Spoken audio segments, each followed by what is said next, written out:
and we have to really escalate the noise we make so that we'll be heard.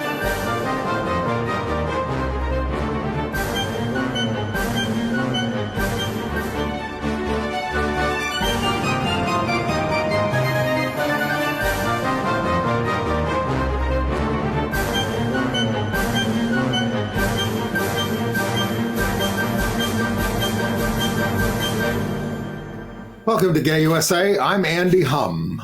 I'm Ann Northrup. And we're smiling, but of course we're taping on Tuesday when the world seems to be on the verge of World War III, if we seem a little disoriented. But we do have the news.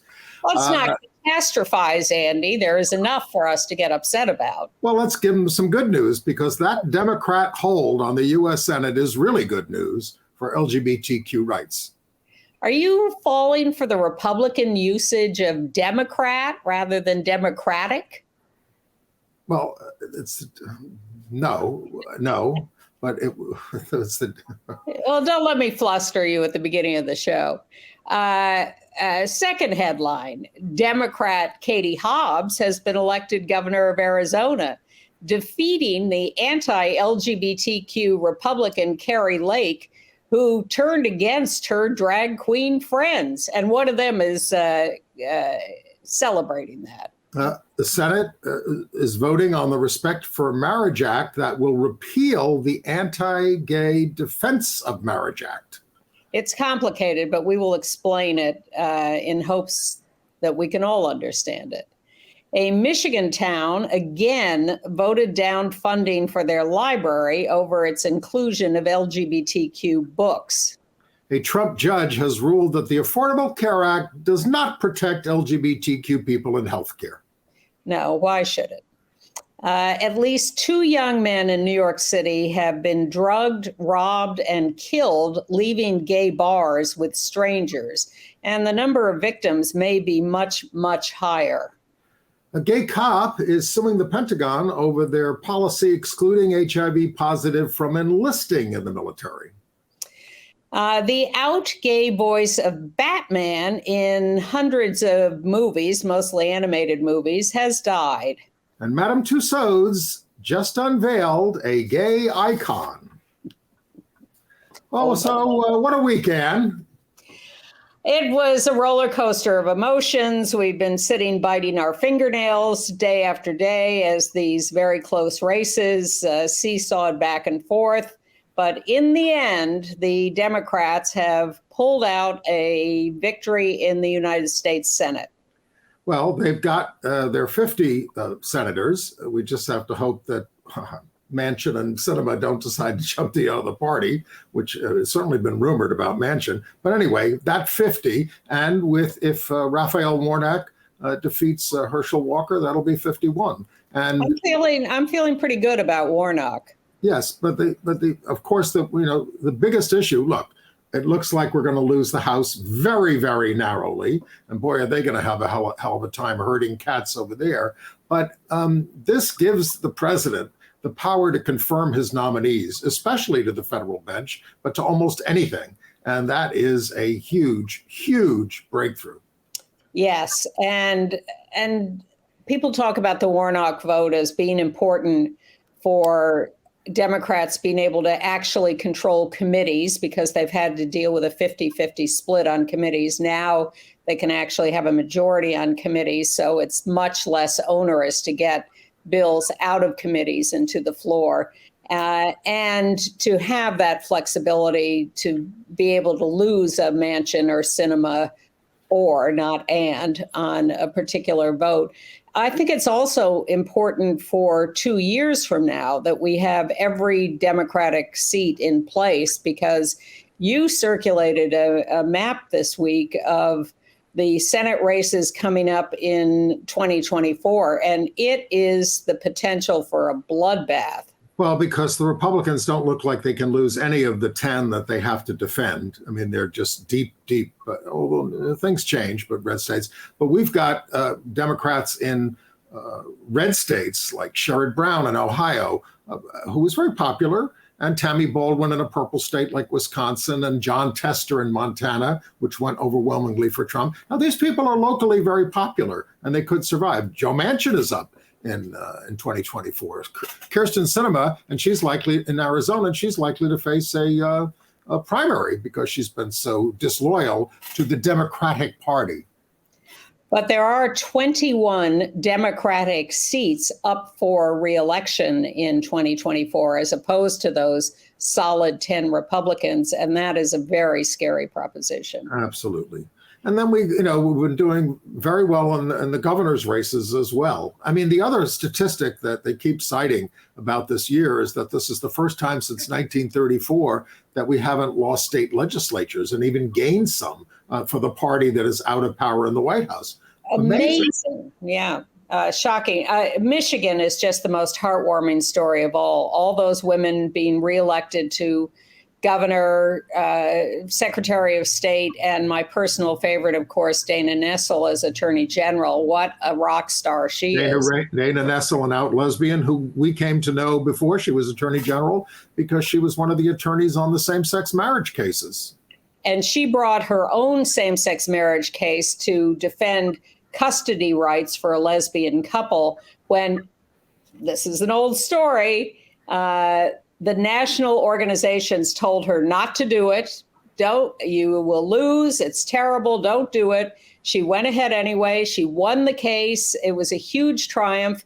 And then, to our shock, got herself elected Attorney General of Michigan and has now been reelected. And both houses of the legislature have flipped to the Democrats. And for the first time in many, many decades. And they have had some really egregious right-wing Republicans running that legislature in Michigan for years. And the idea that the Democrats could flip it is just mind-boggling. Well, of course, in Michigan, they were able to put a referendum on protecting reproductive choice on the ballot. And that meant that you had college students and women and women allies standing online, especially at these university settings where they were overwhelmed, till 2:00 in the morning in order to vote. If you got online by the time the polls closed at, 7, 8, 9, you got to vote. You had to stay there, and they stayed there. They were dedicated, and that made such a difference. Look, the new Speaker of the House in Michigan is a black man for the first time. The new Senate leader is a woman for the first time. Virtually all the LGBTQ anti-LGBT school board candidates were rejected out there. An out lesbian trounced an anti-trans candidate. So, this is what we're reading about Michigan, and we're very encouraged. Well, it's stunning and so heartwarming, and I hope that can be replicated in the future in other states that look hopeless, because Michigan looked really hopeless for a long, long time. And Gretchen Whitmer had the Proud Boys coming to her doorstep. They invaded the Capitol. They wanted to kill her. They did. They had a whole plan to kidnap her and kill her. And yet here is the outcome. So couldn't be happier for everybody in Michigan. And we really dodged a bullet in Arizona in the governor's race. In the governor's race. Wait a minute. Yes. Yes. Katie Hobbs, there on the left, defeated Kari Lake. Hobbs was a social worker who worked with homeless youth. Lake was a TV news anchor and a former liberal, and of course, friend of drag queens. I mean, Kari Lake, such a liar and a hypocrite. She campaigned on, this is what she said during the campaign: they kicked God out of the schools and welcomed drag queens. They took down our flag and replaced it with a rainbow. Let's bring back the basics: God, guns, and glory. Of course, it used to be reading, writing, and arithmetic. But after she lost, her one-time drag queen friend Richard Stevens posted about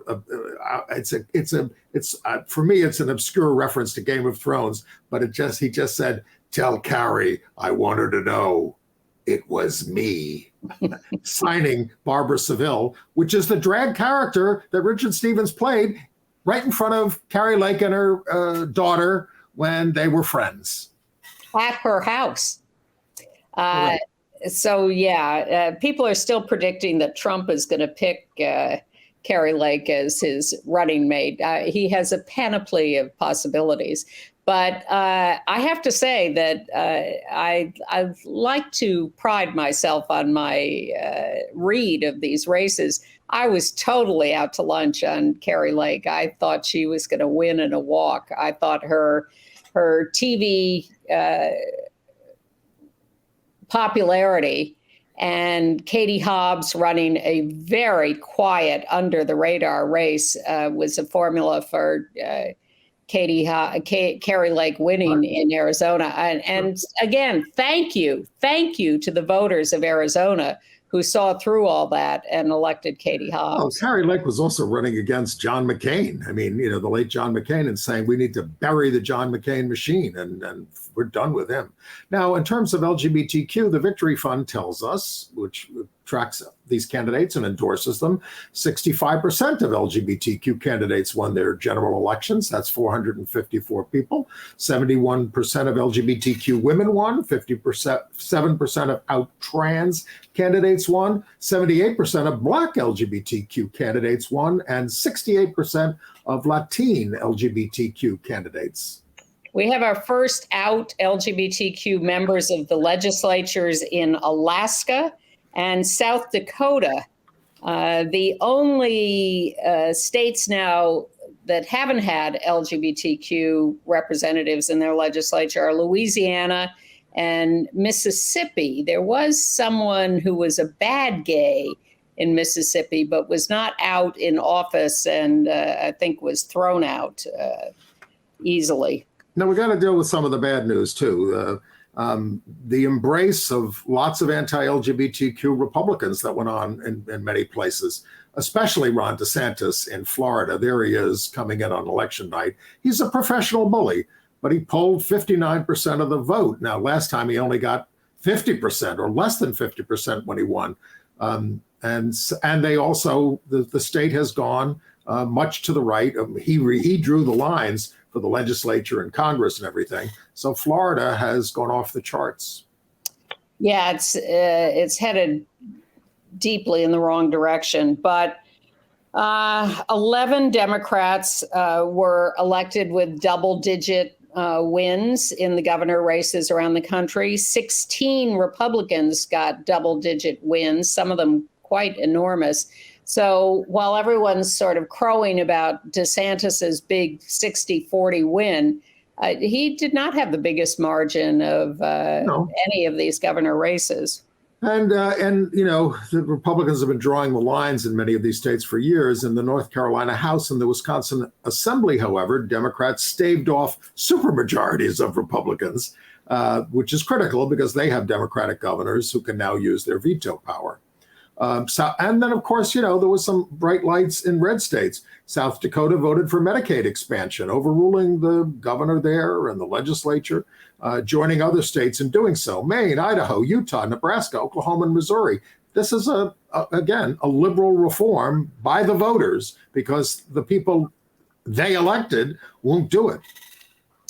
Yeah, I mean, again, the results are so mixed and the country is so divided, and you want to cheer the voters of South Dakota and Michigan and Arizona, and then you turn around to Florida and you think, who are these people that they would fall for DeSantis? So it's hard to know where we're headed in the long run. But at least 4 states voted to limit involuntary servitude. Under the Constitution, it says no involuntary servitude except as punishment for crime, and that turns prisoners into slaves. And Alabama, Tennessee, Vermont, and Oregon voted to get rid of it. Louisiana didn't, but they said it was worded too confusingly. Okay. And then, hey, go ahead.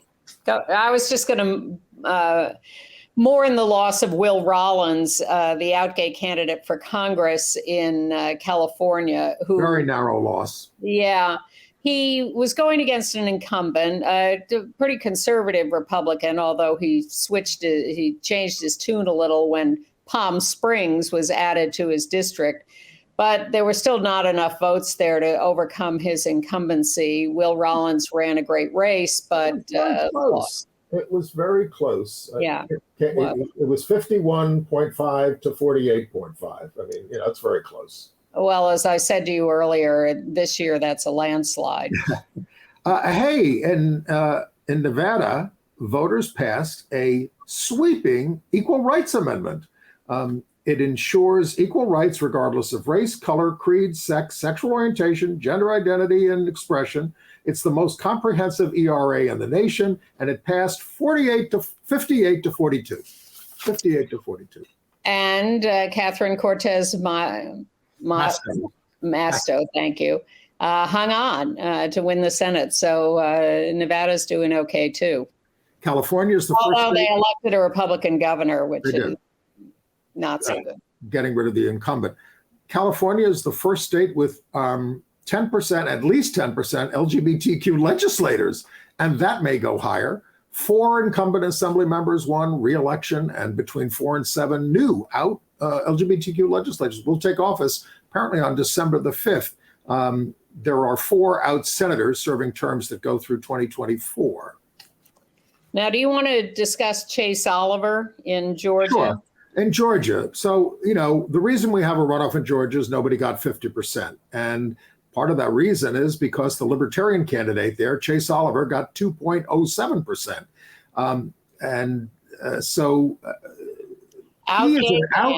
He is an out gay and has marched in pride parades with a "Don't Tread on Me" rainbow flag. He refers to himself as armed and gay. Yeah. But there's no telling where his votes are going to go. I think when people vote for third party, they're just protesting. They may not even show up the next time. It's hard to tell where his votes will go. He favors ranked choice voting, so we wouldn't have to go through this, which would be a nice idea. He doesn't favor either of the people running. He says they're both cogs in the machine. But he, as a young man, he launched his high school's gay-straight alliance. He backed Obama back in the day, but he felt betrayed when Obama didn't, close Guantanamo.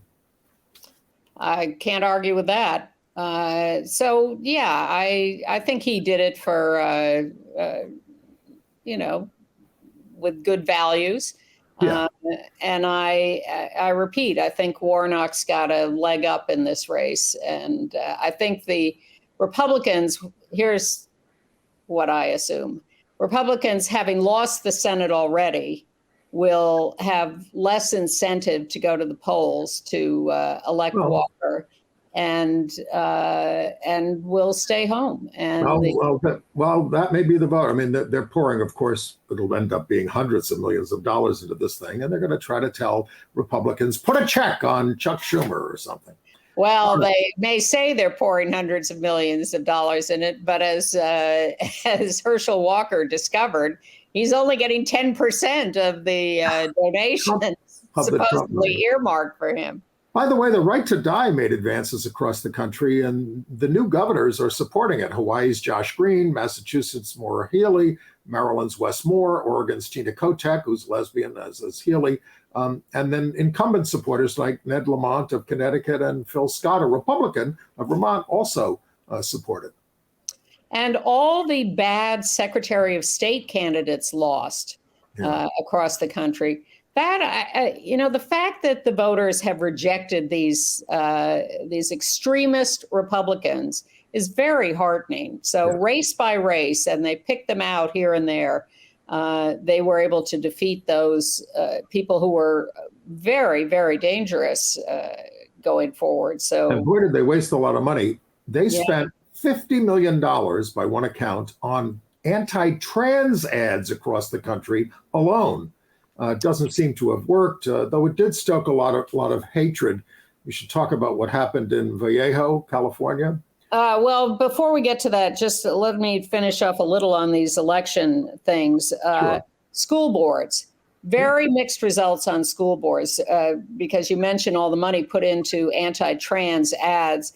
Some places those worked, and the Moms for Liberty types elected school board members in various places around the country, including one race in Indiana where an 80-year-old guy, right-wing Republican, got so angry at all this woke stuff in the schools that he ran for election and won in Lafayette, Indiana, and is pledged to stop all the critical race theory and sex discussion and gay stuff, gay teachers and flags and banners. But there are other school boards where progressives were elected and that kind of advertising was seen through.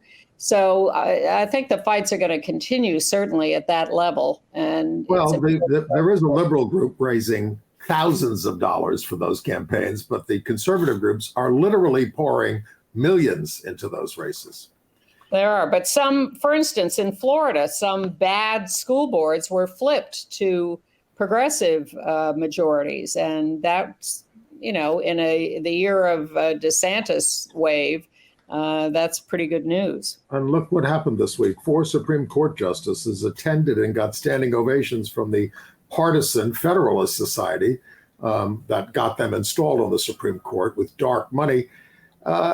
And the confidence of the American people in the courts has never been lower.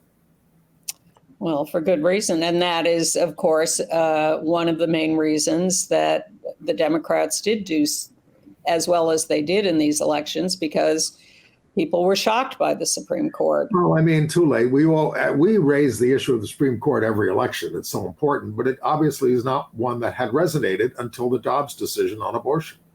So much ignorance on all of this across the country, and we are constantly astonished at the low levels of knowledge. But a lot of those people came out and voted for progressive candidates in the end, and that's very heartening. We should mention that Thursday, depending on when you're seeing this, November 17th, is the Trans Day of Remembrance.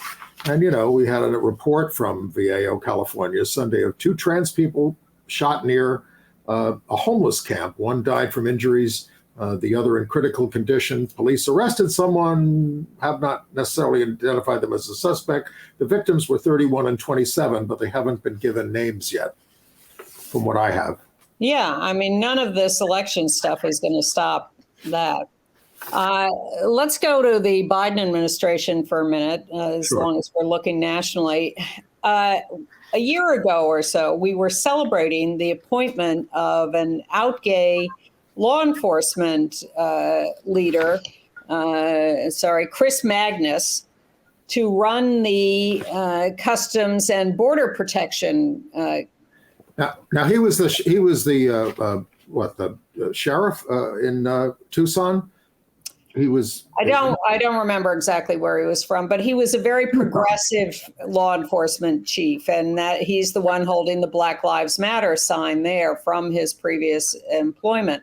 So he goes to the Customs and Border Protection organization, working under Mayorkas, the Secretary of Homeland Security, and he wants to take a progressive attitude towards migrants and refugees.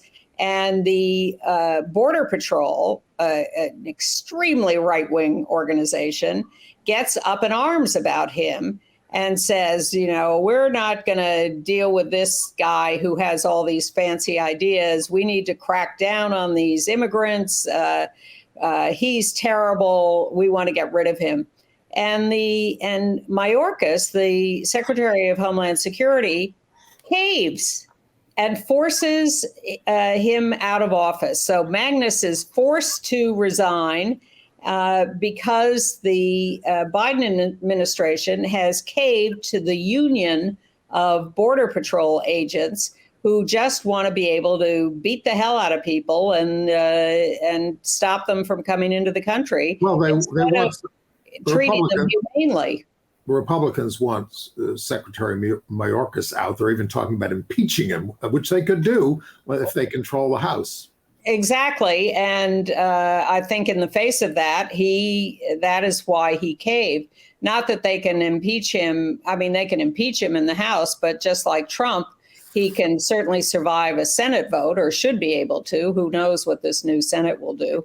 But it's shameful. It's shameful that Magnus was forced out of office by right-wingers in the Border Patrol, many of whom are, of course, associated with the Oath Keepers or Proud Boys.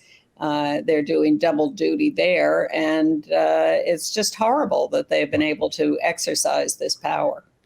Well, let's give them some better news that we're hopeful for.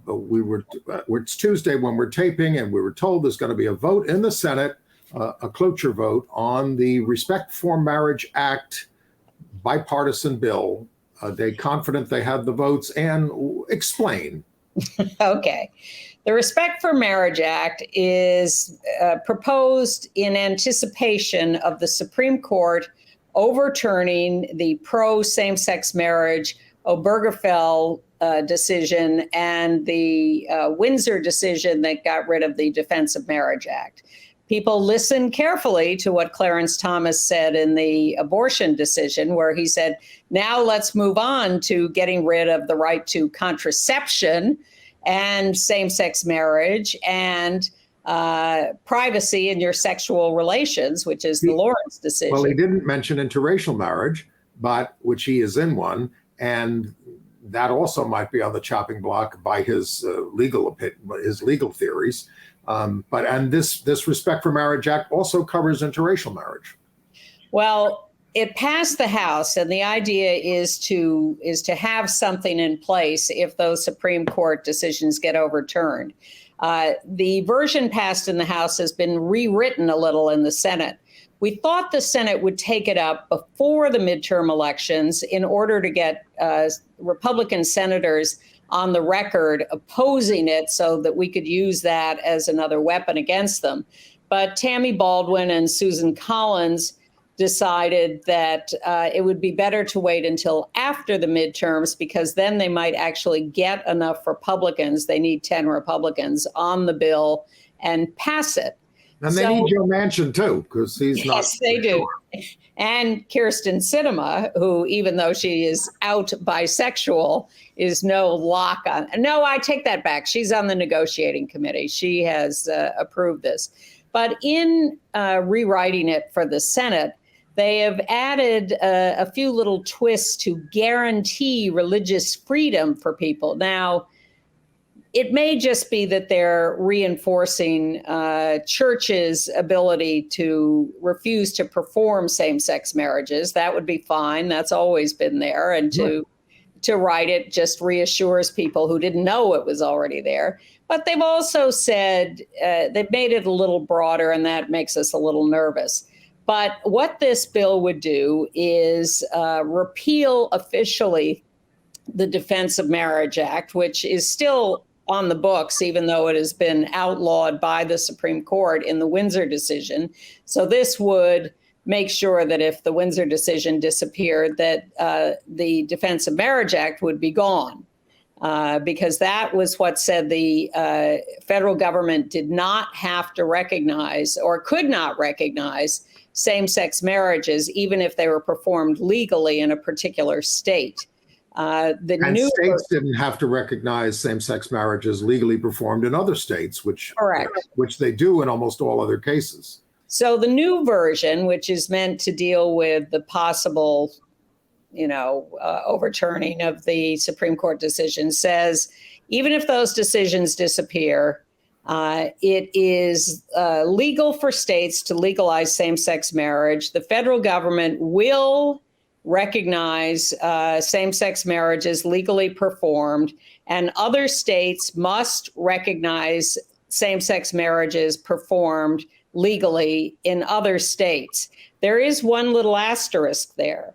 If you are living in, say, Kentucky, and same-sex marriage is no longer legal there because we've gone to a state-by-state system, as we're doing with abortion, if you go to another state to get married and then come back to Kentucky and expect to have your same-sex marriage honored, that is defined as an evasive marriage. And states are not required to recognize evasive marriages. That's not good news. No. So the Senate is going to vote on this. Chuck Schumer has scheduled it. They will go through a series of votes. I'm a little cautious about whether I think this is a good bill and the right way to do it. It does not legalize same-sex marriage across the country. It is like the abortion decision, where it would go back to a state-by-state decision. And the only way to overcome the Supreme Court getting rid of those pro same-sex marriage decisions would be a constitutional amendment. You would have to insert same-sex marriage into the Constitution because the Supreme Court would be saying it's not protected by the Constitution, unless you can come up with an alternate theory of another way that the Constitution might protect those marriages. Well, so this bill, it also says no nonprofit religious organization would have to provide goods, services, or facilities for the solemnization or celebration of a marriage. But as you say, that was already true. The right wing would try to stretch that past just a celebration of a marriage, performing a marriage, to any kind of event or service that recognized a same-sex marriage. Right. So again, because there are changes in the Senate, when they vote on it, it's got to go back to the House if they pass it. And the House will now be controlled by the Republicans. So if it gets there before the end of the year, it will be the current. It will. All right. By the way, speaking of same-sex marriage, in Dayton, Ohio, at a Catholic cemetery, a headstone for a gay couple had the date of their marriage removed, chipped off the thing. The surviving partner had been told it wasn't going to be a problem, but the cemetery dug into the rock to expunge it. This guy, Darryl Fry, threatened to sue them, and the cemetery, wait for it, apologized and said, "Oh, that's terrible. We'll put it back." So wait a minute. Who took it off? The cemetery? The cemetery took it off. It's a Catholic cemetery. It had been there for several months, and then somebody in the cemetery decided, oh my God, two guys. I mean, one of them was dead, the other one was surviving, and they had their marriage date on the stone. Well, they better not come to the cemetery in the Bronx here, where there is a sculpture of two women entwined in an embrace, lying down to celebrate their partnership. All right. Some other news, and as I again remind you, Trans Day of Remembrance, November 17th. Last week, 6 trans and non-binary high school and college students met with the U.S. Department of Education's Office of Civil Rights, our old pal Suzanne Goldberg, who's the Deputy Assistant Secretary there, used to be a lawyer with Lambda and a professor, to push for immediate action to protect trans students in school sports. Now, the administration issued a guidance for schools on trans back in June, but they wouldn't mention sports. They said, you got to protect these kids, but not in sport. They didn't say in sports. So said, we need this now. And a Trump-appointed judge in Texas has ruled that the Affordable Care Act does not protect LGBTQ people in provision of health care. The Biden administration and the Obama administration had interpreted rules against sex discrimination as including sexual orientation and gender identity. But this judge says, no way, you cannot do that. He said if the Congress wanted to do that, they would have said sexual orientation and gender identity, and they didn't.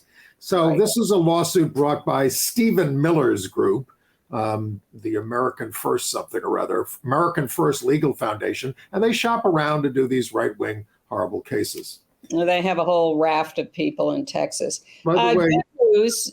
Sorry. No, I have more violence news, but.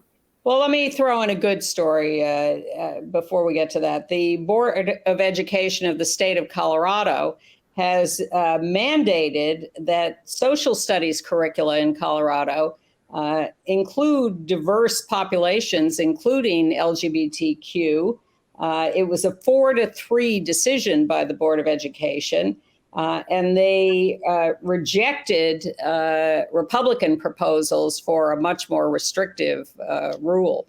Okay, well, this is a bad news story. In Kansas City, Missouri, 2 police officers pleaded guilty to assaulting a Black trans woman 3 years ago. They were finally got their punishment, but this was against Brianna Hill, 31. The assault was outside a beauty store. It was caught on video. The guy who videoed it got arrested, and this led to a change in the law there in Kansas City that you can film these things. So they were charged with 3rd-degree assault, but no jail time. They lost their law enforcement license and have 3 years of unsupervised probation. Now, a footnote to this, and it's horrible. The victim, Hill, was later shot and killed in her home in a totally unrelated incident, determined to be self-defense. But her friend said that being assaulted by these cops really broke her spirit. And these, we get these cases all the time, and the cops are ordered over and over and over again not to arrest people filming or videotaping incidents, and yet they keep doing it. They do exactly what they want to do. They pay no attention to any of these rules or laws that are imposed on them. They just do what they want to do. And they're also not supposed to beat up trans people viciously, which is what they do. Exactly. All right. In New York, we told you about how we have a picture of these guys. A young Julio Ramirez got into a cab with a stranger after leaving a gay bar right here in the theater district, the Ritz, and he was drugged and robbed, and he died in the cab. Shocking. Nobody arrested for it. Now we're learning about, back in May, a young gay man from D.C., John Umberger. You have pictures of these, Rich? Yeah, the picture of the two guys side by side. This guy, Umberger, met a similar fate after leaving Q Bar in Hell's Kitchen. That's Ramirez on the left and Umberger on the right.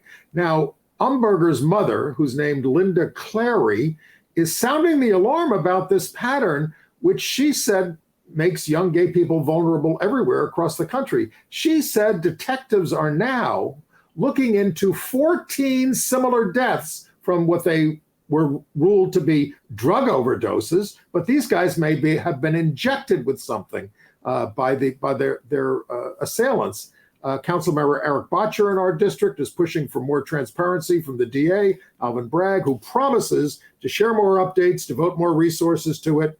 The guy on the right, Umberger, his mother was so upset, she endorsed Lee Zeldin so she could go after Alvin Bragg for not doing anything about this. But, this reminds me a little bit of the Sydney thing when they were throwing people off cliffs. They're just eliminating gay men in this case, or bisexual men, and nothing is done about it because nobody's looking at the pattern.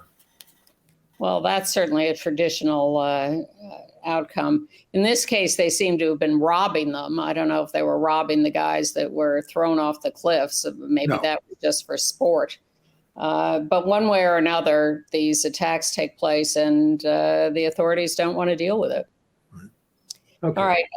Let us talk about the brouhaha down at City Hall this week between the anti-trans crowd that is on a nationwide tour and showed up here in New York and was greeted with these protesters against them with this gorgeous banner saying "Transphobes, get the F out." Yes, the TERF, the trans exclusionary radical feminists, were protesting at City Hall with signs like "Self-love, not surgery," and so they were met with. There were 9 arrests at this demonstration when the two groups clashed.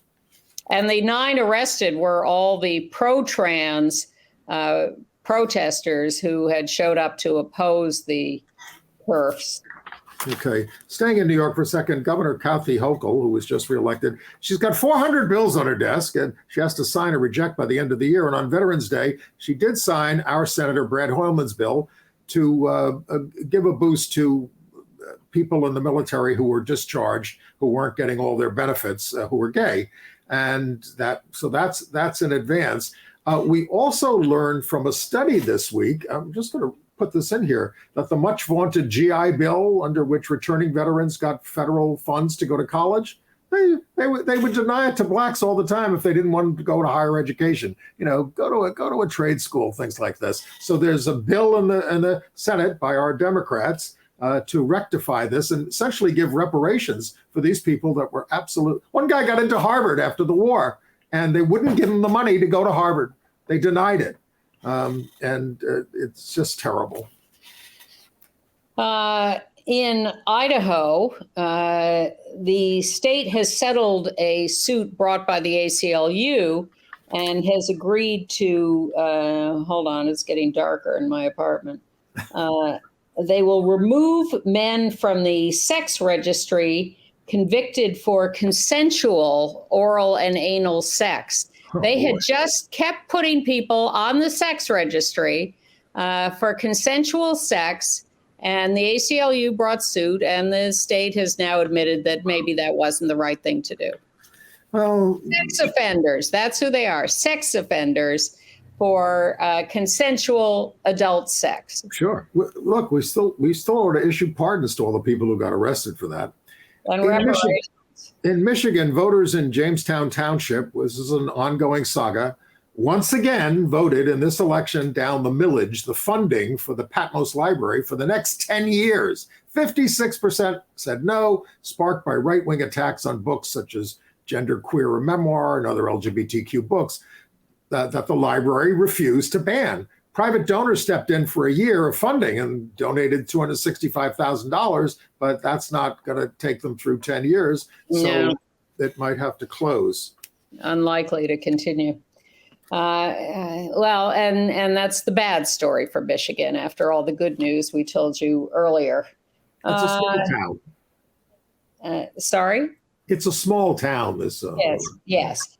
Well, not so small is the Trevor Project, which is a huge organization. It has become the default organization for fundraisers, celebrities. Everybody gives to the Trevor Project, which is a great hotline to prevent suicide and to talk to people who are in trouble. But the leader of the Trevor Project, Amit Paley, has been charged with a conflict of interest for being a consultant 6 years ago for Purdue Pharma. And he has been ejected from his job.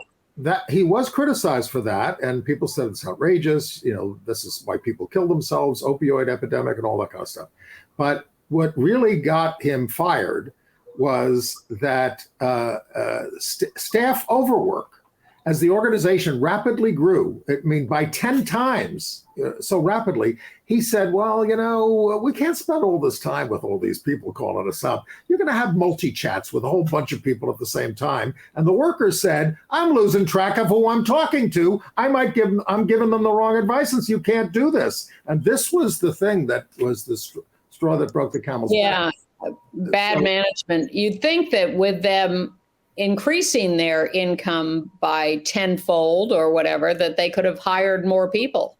Well, the co-founder, Peggy Rasky, who I know because she was the producer of the Trevor film that won the Academy Award, short film about a cute film about a boy, a gay boy contemplating suicide. She's stepping in to be the interim CEO. And we mourn the death of Kevin Conroy, who was the, as it says on this slide, beloved voice of Batman for many years, the animated Batman, and occasionally putting a line into a Batman movie. But he was 66 years old, died of cancer. Leaves his husband, Vaughn Williams, and he was a superstar. Yep. People just lost their minds over him. He was so popular. When he went to Juilliard, he roomed with Robin Williams. Yes. So a big loss to the gaming and animation community, the Marvel Comics community, and very sad at a young age. All right. Well, we have nattered on, so we better start zipping through the rest. We have. I don't have a ton of international news, but we're going to keep you updated about the World Cup in Qatar, or Qatar, however you pronounce that. It begins on Sunday. It runs through December 18th in this very anti-LGBTQ country. By the way, over there, women are asked to hide their shoulders and legs. Men are not supposed to wear shorts or sleeveless tops. No public affection for anybody, particularly for same-sex couples, and drunkenness can give you 6 months in prison. So what's on the screen there is the USA team response to this, which is we're painting our logo in rainbow colors because of the way you treat gay people. FIFA banned Denmark from wearing pro-human rights shirts during a practice round. But captains from several European teams still plan to wear rainbow-colored armbands reading "One Love." I like that logo. I think that's a terrific logo. Very attractive. I don't always. I hope it makes right-wing heads explode. That would be nice. And Peter Tatchell is leading a protest in London on Saturday at 1 o'clock at the Qatar embassy. Maybe there are going to be others around the world. Some people in New York are talking about it. So, yeah. There's been an ongoing fight in Hong Kong over attempts to legalize same-sex marriage, particularly lawsuits brought by one guy who got married in New York and went back to Hong Kong and has been applying for recognition of his marriage. He has failed several attempts, but the Court of Appeal in Hong Kong has now said that he is allowed to take his case to the highest court, the Court of Final Appeal, and so he will do so. We'll see whether he gets anywhere with that. With mainland China controlling Hong Kong now, there's less of a chance. In the old days. Yeah. In Canada, one of their top literary prizes, the Giller Prize, has gone to a poet and novelist, Suzette Mayer, M-A-Y-R, a lesbian of German and Afro-Caribbean heritage.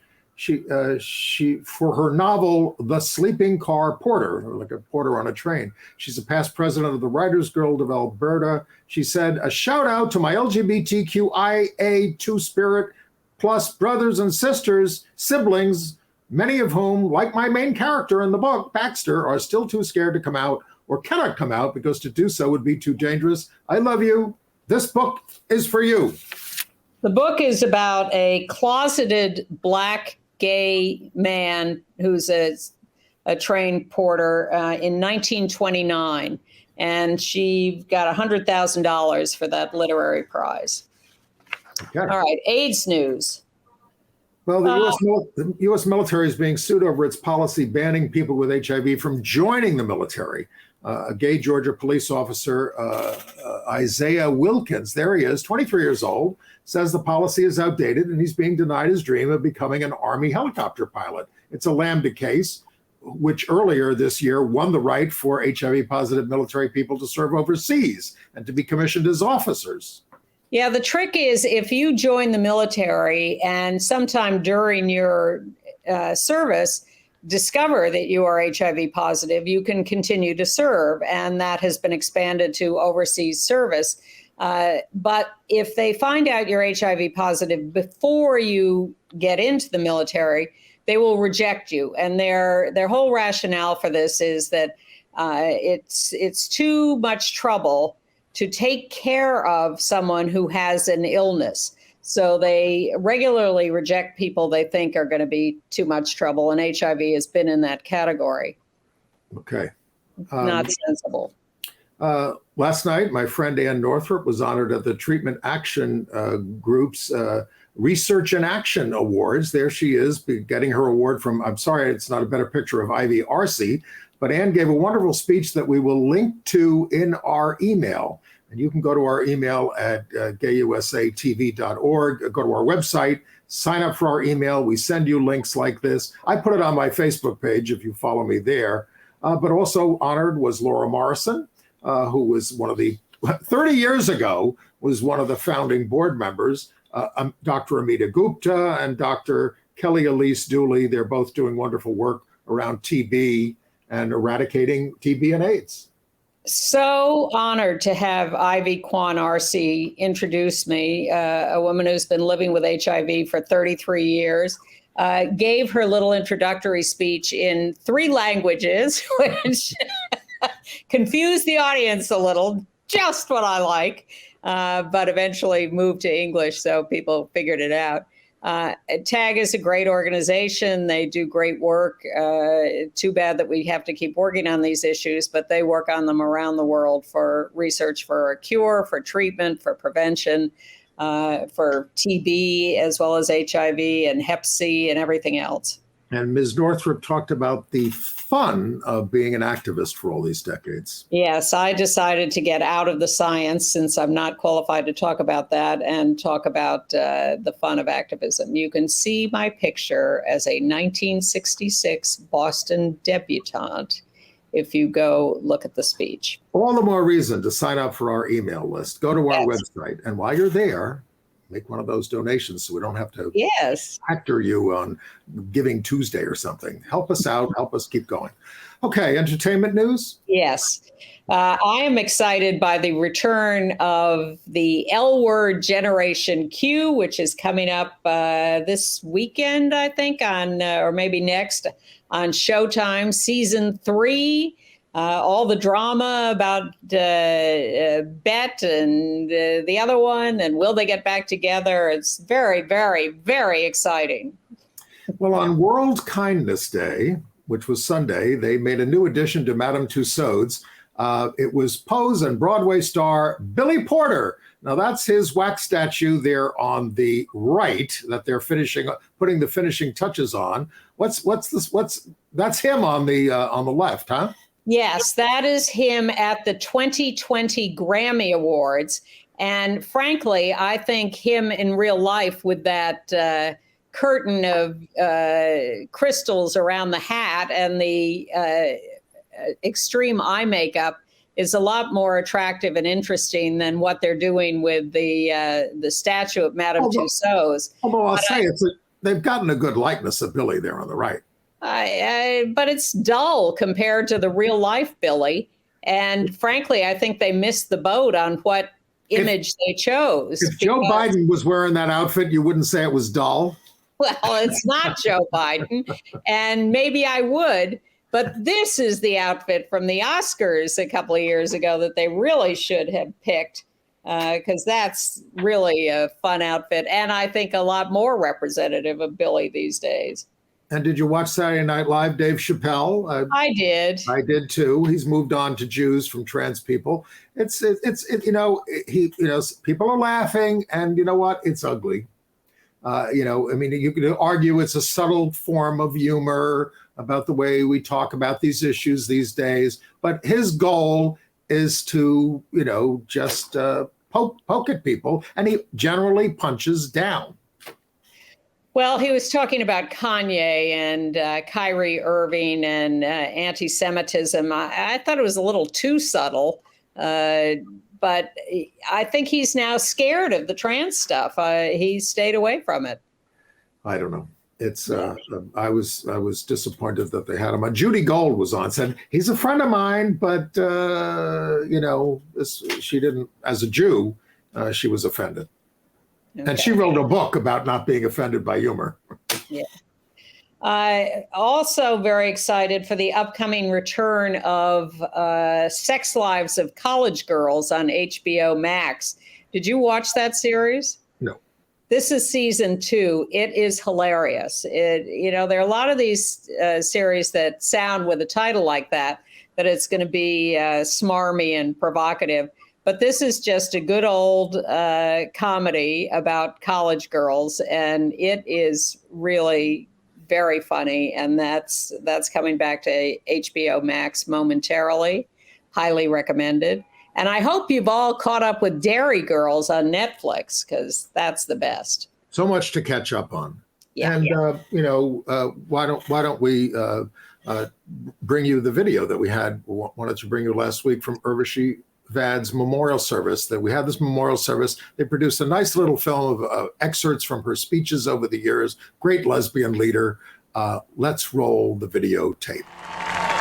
With hearts full of love and with an abiding faith in justice, we have come to Washington to speak to America. As a younger activist, I believed in utopia and hard work. I guess you could say I was an idealist with a practical streak. We live in a pluralistic society, and I believe in it, and I'm committed to it, and that's what I'm fighting for. I'm fighting for the space to live my life freely and in peace. My idea of utopia was a society that distributed the benefits of its prosperity more widely. like legions of progressive activists, I committed myself to achieving this redistribution through the work of the social movements that I joined. What I think the movements of the 60s failed to do was to tackle the structural inequalities in American society, equalities which arise from the consequences of a morally bankrupt and absolutely out of control economic system.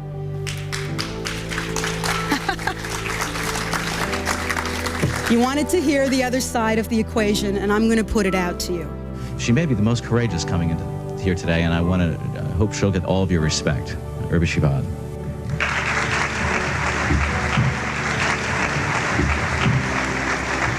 Progressive politics is, for many of us, a politics of intersection, not identity affiliation alone. I'm not just here to stand up as a lesbian. I'm here as a woman. I'm here as an immigrant. I'm here against racism. I'm here for health care for all. I'm here for freedom of expression. I'm here to change the status quo because I believe in America and I believe in the future of this country. As Adrienne Rich wrote, the connections between and among women are the most feared, the most problematic, don't we know that? And the most potentially transforming force on the planet. I love being a lesbian. I love it. I'm an optimist, and I really believe that change is gonna come, and change is happening all the time. And I'm also struck by how I did not think that I would see the changes that I've seen in my lifetime. When all of us who believe in freedom and diversity see this gathering, we see beauty and power. When our enemies see this gathering, they see the millennium. Well, perhaps the religious right is about something. We call today for the end of the world as we know it. We call for the end of racism and sexism and bigotry as we know it, for the end of violence and discrimination and homophobia as we know it, for the end of sexism as we know it. We stand for freedom as we have yet to know it, and we will not be denied.